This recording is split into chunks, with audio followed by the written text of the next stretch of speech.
What's up, guys? Welcome back to another video. Today, I am going to be giving you a breakdown of Genesis chapter 3, verses 20 to 24.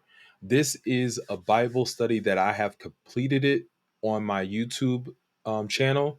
So you can always type in my name in the YouTube channel. You can always type in my name and you can go to the live section and you can see the breakdown and get a full in-depth interpretation. But I'm going to give you some Bible tips, give you kind of like a guide of what you can study. So make sure you add this to your favorites. Without further ado, let's get into this quick video. Again, if we look at Genesis, we have it up. If you look at Genesis chapter 20, Genesis chapter 20, in this Genesis chapter 20 and 21, is the first provision of God for man.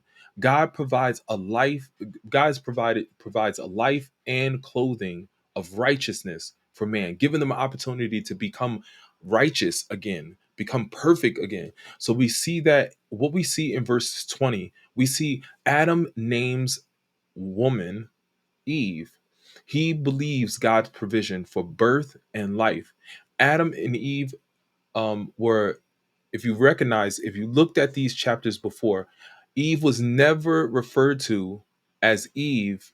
This is the first time in Genesis chapter 3, verse 20, that Eve was ever mentioned her actual name. Before then, she was only mentioned as woman. So you'll see that.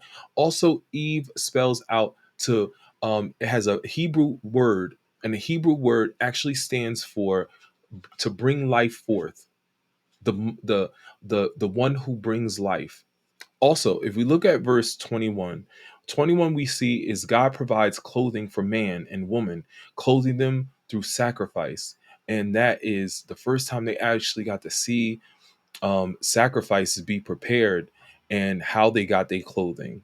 So if we jump down to 22, what we see here in 22 is the first action of deliverance or salvation. Now we're kind of getting into, in verse 24, now we're getting into the Trinity. Now we're getting into seeing the bird's eye view of how Jesus, the Savior, is going to come into the world. So this is the first acts of deliverance or salvation. Man is saved for living forever. Man is saved from living forever as a sinner in a falling world. So if we look at verse 22, what are you going to see in verse 22 is two things.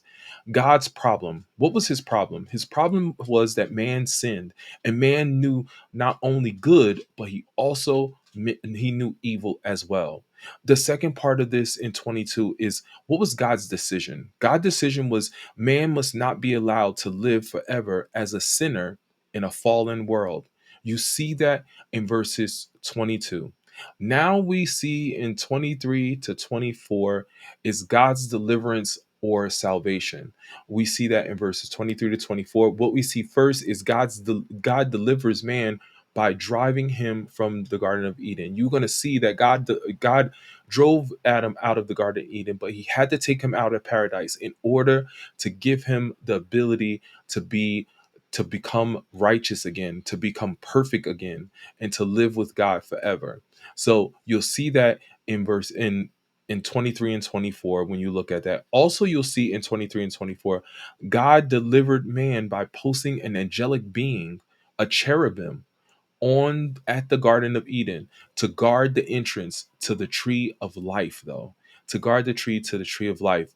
So, and then you'll see that he had to stop him from ever trying to get back and eat the fruit of the tree of the garden. You can see kind of God didn't trust the sinner.